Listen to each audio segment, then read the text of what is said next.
Boa noite, jovens conectados com Cristo. Graça e paz. Deus abençoe vocês, a cada um que está assistindo por essa transmissão. Mais um culto jovem, ao qual Deus irá abençoar profundamente a sua vida e a sua família. No nome de Jesus. Vou ler duas passagens rapidamente no livro de Romanos, capítulo 8, a partir do versículo 1 e 2 somente, para vocês acompanharem, que diz assim na minha Bíblia: Portanto, agora nenhuma condenação há para os que estão em Cristo Jesus, que não andam segundo a carne, mas segundo o Espírito. Porque a lei do Espírito de vida em Cristo Jesus nos livrou da lei do pecado e da morte. Palavra poderosa, uma palavra profunda, ao qual nenhuma condenação há para nós que estamos em Cristo Jesus. Amém? Que Deus abençoe você, o seu lar, a sua família. Convido a cada um de vocês agora, em momento de comunhão, iremos fazer uma oração e convido que todos fechem os seus olhos. Bendito Deus e eterno Pai, aos teus pés nos prostramos, Senhor Jesus, para bendizer o teu nome, te glorificar e te exaltar por tudo que tu és e faz. Apresento, Senhor Jesus amado, este culto em tuas mãos, ao qual daremos início, Senhor Jesus, em teu nome. Que o Senhor toma, Senhor, total direção dos louvores, Senhor Jesus amado, da pregação, da palavra lida, de tudo, Senhor da glória, que for feito. Que esse culto seja, Senhor da glória, direcionado por Ti, para atingir a cada vida que está assistindo nesse exato momento. Que o Senhor venha fazer o Teu mover, que o Teu Espírito Santo venha tomar total direção, Senhor da glória, deste trabalho. Que o Teu Espírito Santo venha agir, Senhor da glória, encontrar corações abertos, contritos, Senhor da glória, para que o Senhor venha fazer a Tua vontade. Abençoa cada lar, a cada família, a cada pessoa que está assistindo, Senhor da glória, este culto online. Repreenda todo o mal, repreenda o espírito da morte, repreenda, Senhor da glória, a enfermidade, repreenda o desemprego, repreenda, Senhor da glória, aleluia, tudo que não for de Ti. A depressão seja jogada por terra no nome de Jesus. Eu abençoo a cada vida, a cada lar, a cada família, em Teu nome, Senhor, que vive e reina para todos sempre, e que nenhuma condenação há para aqueles que vivem em Ti, Jesus, em Teu Espírito. Em nome de Jesus, amém, graças a Deus. Seguiremos com o louvor e Deus abençoe a cada um de vocês.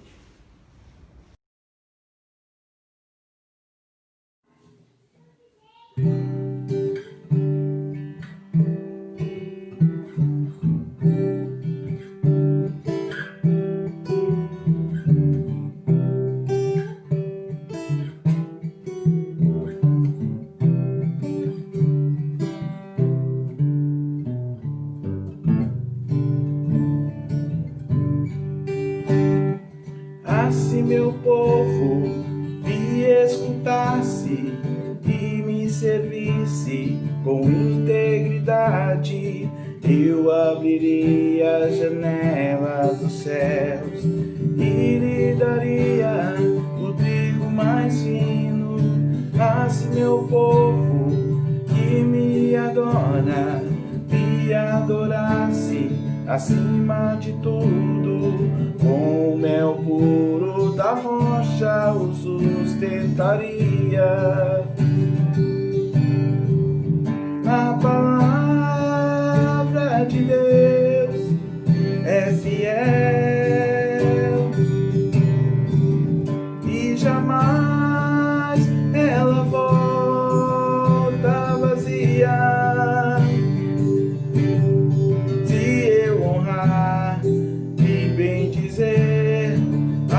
Senhor, obedecer, eu comerei o melhor dessa terra. A palavra de Deus é fiel e jamais ela volta vazia. Se eu honrar e bem dizer ao meu Senhor, obedecer,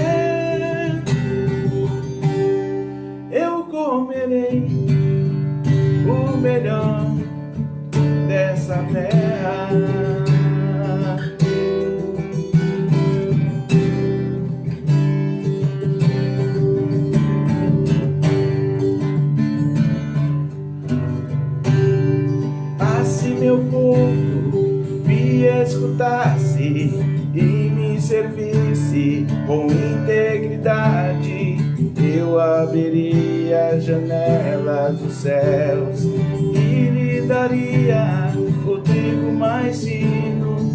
Assim meu povo que me adora, me adorasse acima de tudo, com mel puro da rocha o sustentaria.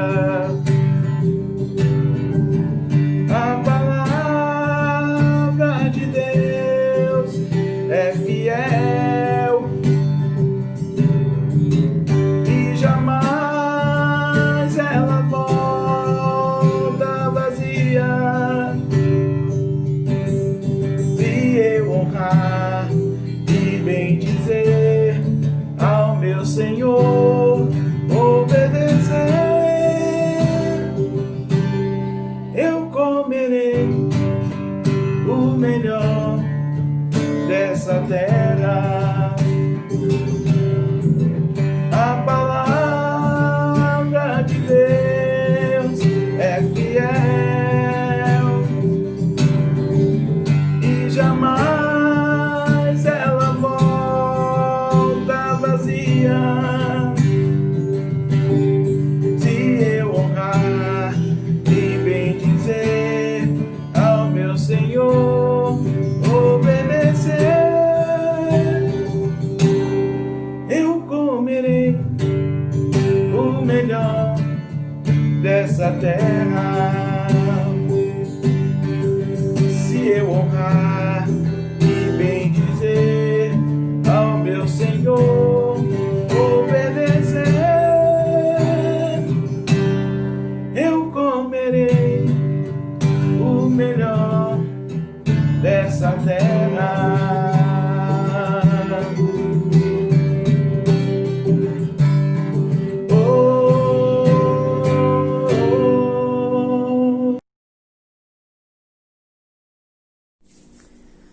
Shalom a todos, vocês aí que estão compartilhando desse vídeo.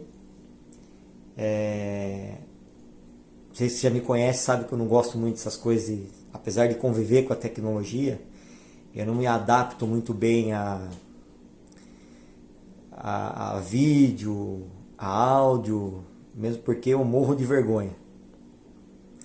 Mas o que a gente não faz por irmão, né?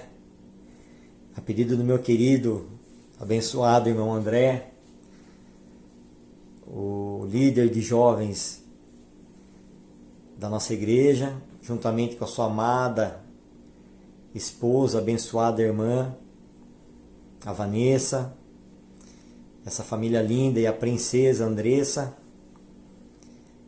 Eu tô aqui com vocês para nós falarmos um pouquinho a respeito da palavra de Deus. Dá uma olhada aqui, ó, estreando. Ficou chique, hein? Conectados, também estou conectado aqui com vocês, ó.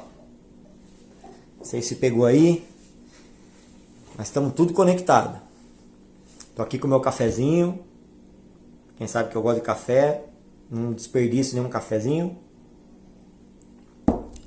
Aguinha. Estou municiado aqui, ó, biscoitinho. E você pode estar pensando assim, você está confortável aí, né? De verdade, queridos, não estou. Com tudo isso aqui na minha frente, já com a barriguinha cheia, eu preferia ter saído direto do serviço e ido para a igreja. Rever todos vocês, abraçar, cumprimentar, conversar com alguns como era de costume, né? Próximo, tá próximo ali, mas enfim, essa é uma oportunidade de nós estarmos juntos dessa maneira. Então eu queria, nesse momento, compartilhar da palavra de Deus com vocês. Eu gosto muito de contar causos, né? Todo mundo sabe disso. Eu aprendo com essas coisas. E exatamente essa semana eu estava participando de uma manutenção em uma das unidades E eu estava batendo um papo com os operadores e o pessoal de manutenção daquela unidade para passar algumas boas práticas de manutenção e operação de um equipamento. E eu montei um treinamento de boas práticas de operação e manutenção daquele equipamento em cima da Bíblia. Então, no primeiro momento, quem não conhece a palavra de Deus, vai bem, mas quem já vai bem, que eu digo assim, tá tudo normal, né? Tá entendendo o que eu quero expressar, mas você percebe a reação daquelas pessoas que já tiveram um contato com a palavra de Deus. Quando eu usava alguns versículos para a pessoa poder entender, por exemplo, alguns princípios básicos da manutenção. Por exemplo, em determinado ponto da apresentação lá, eu mostrava uma folhagenzinha no meio de uma rachadura numa calçada. Sabe aquelas folhinhas que nascem no meio da rachadura da calçada? Então, aí eu usei aquele versículo que diz assim que cada dia traz consigo o seu mal. E eu estava explicando para eles que todos os dias nós temos um mal, né? Quem é que algum dia acordou na sua vida que não teve nenhum problema, não teve nenhum contratempo, enfim, não teve nada que o desagradasse. Não teve nenhuma coisa ali que o deixasse preocupado, enfim. Só que aquilo ali nós temos que resolver naquele dia. Por quê? Porque no outro dia nós vamos ter outros problemas. Então, eu mostrei aquilo lá para eles, aquela plantinha, aquela coisinha pequenininha que naquele momento você poderia ter tirado ela com a mão assim, ó, com 2 dedinhos você arrancava ela daquela rachadura da calçada. E depois na próxima foto da apresentação eu mostrava aquelas árvores que as pessoas plantam sem saber o que é. E as suas raízes vai embaixo das calçadas ali, entra para dentro da garagem, para casa, chega até derrubar a casa. Por quê? Porque não foram retiradas num devido momento. Foram criando raízes, foram se estendendo, se aprofundando e chega um momento que não tem mais o que você fazer. Você não consegue mais, você perdeu casa, perdeu calçada, perdeu garagem, enfim. Então quando você fala o provérbio, né, ou o versículo, eu montei o treinamento inteiro em cima da palavra de Deus. As pessoas já teve um contato, elas ficam impactadas. Por que você está falando isso, Jefferson? Porque a nossa vida é baseada nos princípios. Todo ser humano, ele está inserido no princípio de Deus. Nos princípios que Deus estabeleceu. Independente se a pessoa conhece ou não conhece, não interessa. Por exemplo, a física. Se nós pegarmos uma pessoa de roça, lá da roça, que nunca frequentou uma escola, e nós perguntarmos para ela, eu já dei esse exemplo algumas vezes, por que você está de pé? Por que você consegue se equilibrar? Por que você não flutua? Por que você não cai? Ela não vai saber explicar para nós que ela está inserida numa lei da física que chama-se lei da gravidade. Que no centro da Terra há uma força que nos puxa. Por isso que nós ficamos de pé. Ela não vai saber explicar. Mas ela não está de pé. Ela está inserida no princípio da física. Da mesma forma, todos estão inseridos no princípio de Deus. Nos princípios que Deus estabeleceu. Independente se conhece ou não conhece. Né? Nós vamos ver em Gálatas. Paulo falando aos Gálatas. Quem vos impediu de conhecer a verdade? Depois ele continua. Não vos enganeis. Aquilo que o homem planta, certamente ceifará. Mas enfim. Tudo isso, essa introdução... E eu vou ter que correr, porque senão depois o vídeo vai estourar e eu estou me tentando se adaptar com esse curto espaço de tempo aí, irmãos. Eu tenho uma dificuldade até nos áudios, que muitas vezes no Jacaré está sendo feito os cultos com áudio, né? E tem um espaço ali também. Então, hoje eu queria bater um papo, não, porque a gente não está junto, né? Mas eu queria dividir com vocês e dar um foco a respeito de conselho, né? E eu quero falar exatamente para aqui inaugurar a camisa dos conectados aí. Eu quero falar a respeito de Romanos 12, capítulo 2. Que foi o que todos nós escolhemos para, ou melhor, a maioria, né, escolheu para aí levar a mensagem através da nossa camiseta. O que o Romanos 12, capítulo 2 propõe para nós? Transformai-vos pela renovação do teu entendimento, do vosso entendimento, para que experimenteis qual é a boa, perfeita e agradável vontade de Deus. O que ele está propondo para nós ali?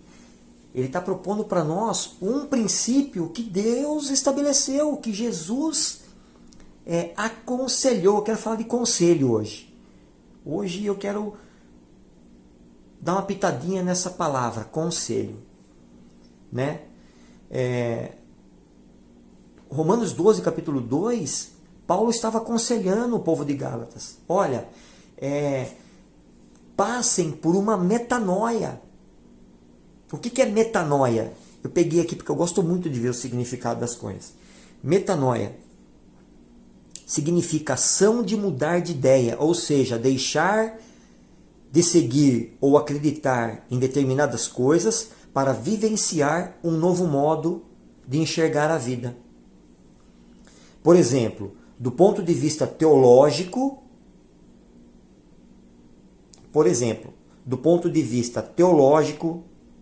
da metanoia representa o processo de arrependimento e conversão do indivíduo para determinada doutrina.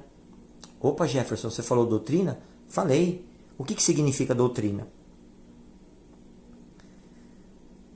Significa um conjunto de princípios que serve de base a um sistema. Doutrina nada mais é do que princípios. Deus nos estabeleceu princípios para nós vivenciarmos. Nós temos que conhecê-lo, conhecer quais são os princípios de Deus, para viver a doutrina de Deus, não a doutrina do homem. Amém? Então, a metanoia, ela tem um significado de algo transcendental. É uma palavra composta, de origem grega, que significa meta, acima. Exemplo da metafísica, acima da física. A metanoia, meta, acima, noia, mente. Acima da mente, transcendentalmente. É uma experiência espiritual. Foge do raciocínio, da lógica humana. Então Paulo, ele está propondo, ele está dando esse conselho para os Gálatas. Olha, vocês têm que ter uma transformação. Vocês têm que viver o espiritual, o transcendente de Deus. E nós vamos dar uma olhada rapidinho aqui, porque já correu. Nós vamos dar uma olhada numa pessoa que foi buscar um conselho de Jesus. Jesus o aconselhou. Vamos dar uma olhada nessa história. Essa história está no Evangelho de Mateus, no capítulo 9, no capítulo 19, do versículo 16 ao 30. Se encontra também no Evangelho de Marcos, no capítulo 10, do versículo 17 ao 31. E também em Lucas, no capítulo 18, do versículo 18 ao 30. Nós vamos correr aqui no Evangelho de Marcos, eu quero ler, porque eu fiz umas anotações na minha Bíblia aqui. Então sempre quando eu vou, na maioria das vezes que eu vou correr uma mensagem nesse episódio aqui, eu vou para minhas anotações que eu faço na Bíblia, que eu gosto de anotar. Então olha só, todo mundo já conhece essa passagem. E eu vou rapidinho, para não estourar, eu vou lendo e eu vou pegar nos detalhes aqui para nós, tá bom? Pondo-se Jesus a caminho, correu para ele um homem, é o jovem rico. Aqui diz um homem, nos outros evangelhos diz que é um jovem rico, de propriedade, de bens, que ajoelhando-se perguntou: Bom mestre, que farei para herdar a vida eterna? Olha que engraçado. Esse jovem ele foi procurar Jesus. Ele sabia quem era Jesus. Ele sabia que existia a vida eterna, e ele sabia que ele tinha que mudar alguma coisa na vida dele. Vocês concordam? Porque senão não tinha o porquê procurar Jesus.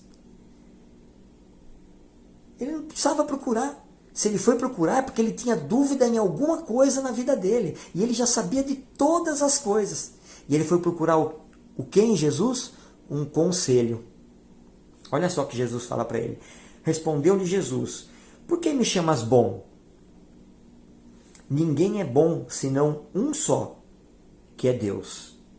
Então, esse jovem, ele sabia o que era bom e o que não era bom.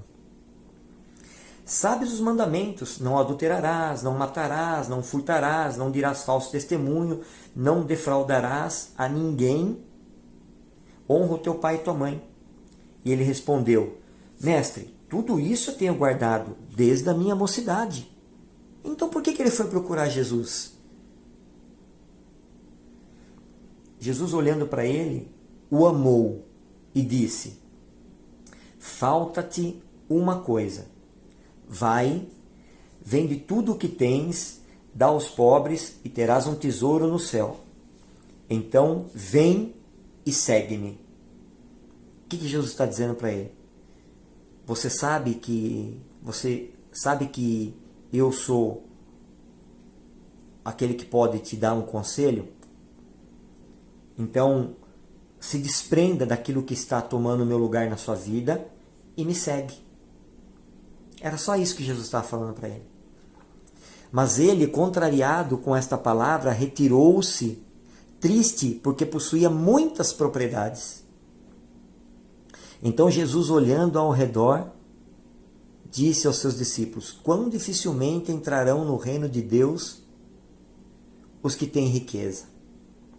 Os discípulos se admiraram desta palavra, mas Jesus, tornando a falar, disse-lhes: filhos, quão difícil é para os que confiam nas riquezas entrar no reino de Deus.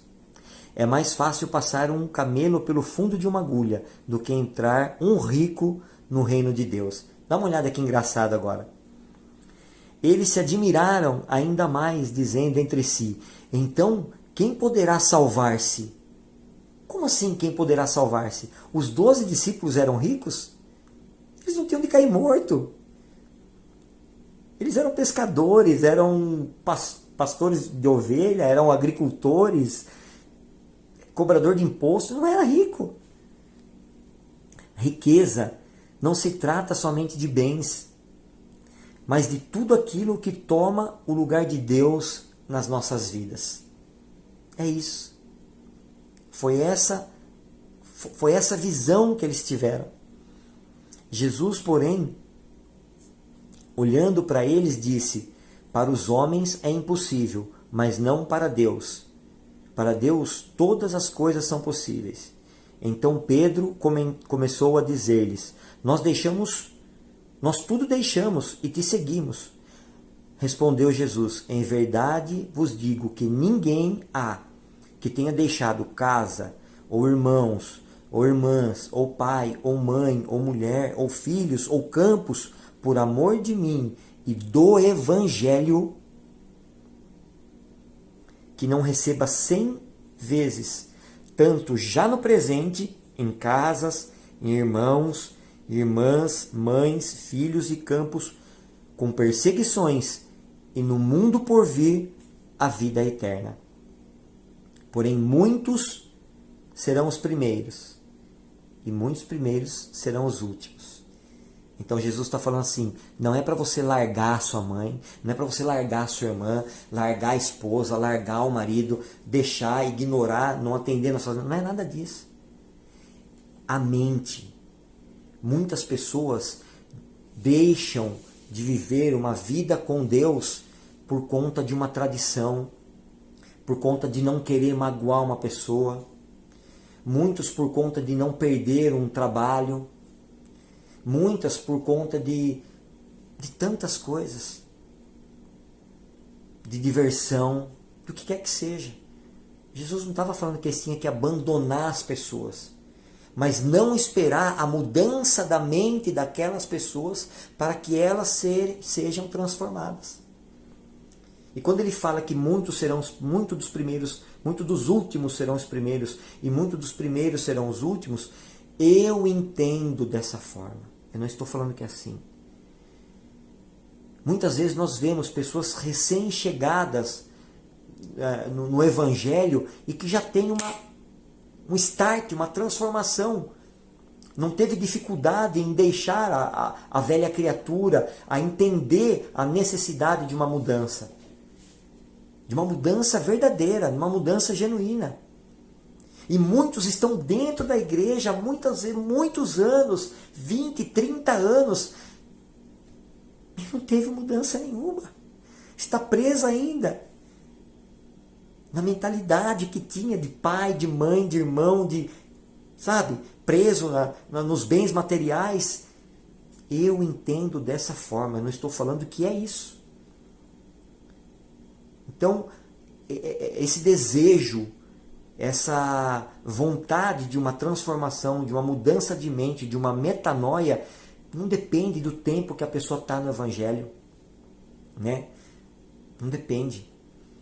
Eu até usei essa passagem aqui em paralelo com o encontro de Jesus com Zaqueu. Lembra?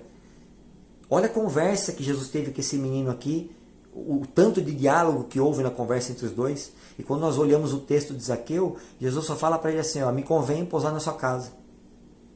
E na hora ele já entendeu. Senhor, tudo que eu defraudei eu vou restituir 4 vezes mais, e o que eu tenho eu vou dividir, vou dar para os pobres. Jesus não pediu nada para ele. Ele já quis aquela mudança na vida dele. Então, muitas vezes nós pedimos conselho para Deus, e quando o Senhor fala, vai na raiz daquilo ali que precisa ser mudado na nossa vida, ao confronto. Né? Alguns viram as costas e vai embora. Então, se eu puder dar um conselho para você, ouça o conselho de Jesus. Tá bom? Não deixe que nada tome o teu lugar, o lugar de Jesus na tua vida. Nós estamos vendo hoje aí a luta que é com a mídia, né? Com essas tecnologias, essas inovações. As pessoas estão muito, mas muito presas nisso. Estão se definhando e não estão dando conta, anestesiadas. Estão deixando de viver o grande de Deus. Amém, queridos? Shalom a todos. Deus abençoe. Espero que consiga transmitir esse vídeo. O André falou 10 minutinhos, foi 20. André, me perdoa, meu irmão. Deus abençoe, viu? Queria falar mais aqui com vocês, muito mais. Na verdade, eu queria estar juntos, né? Pra gente bater um papo de verdade, fazer uma roda ali, com trocação de ideias. Isso é maravilhoso. Mas vai chegar a hora, tá bom? Deus abençoe a todos, um abraço, em nome de Jesus. Deus abençoe a casa de cada um de vocês. Amém, jovens? Firmes, hein? Para a glória de Deus. Louvado seja o nome do Senhor. Mais um culto, mais uma pregação, mais um louvor, ao qual Deus falou profundamente no meu coração, e eu tenho certeza que no seu também. Tá bom? Vamos finalizar o nosso culto ao Senhor Jesus, e que Deus continue abençoando sua casa, seu lar, a sua família, o seu trabalho, tudo, o seu ministério principalmente. Oremos. Deus maravilhoso, te glorifico e te exalto pela vida de cada um, Senhor da glória, que está aqui assistindo este culto online, Senhor Jesus. E o Teu Espírito Santo falou nos nossos corações, e o Teu Espírito Santo, Senhor, agiu conforme a Tua vontade e o Teu querer. Senhor da glória, que o Senhor venha abençoar e repreender todo o mal sobre as nossas vidas. Encerramos, Senhor Jesus amado, esse trabalho, este culto, Senhor da glória, para a honra e glória do Teu nome. E já te agradecemos por tudo, no nome de Jesus. Amém e graças a Deus. Deus abençoe você.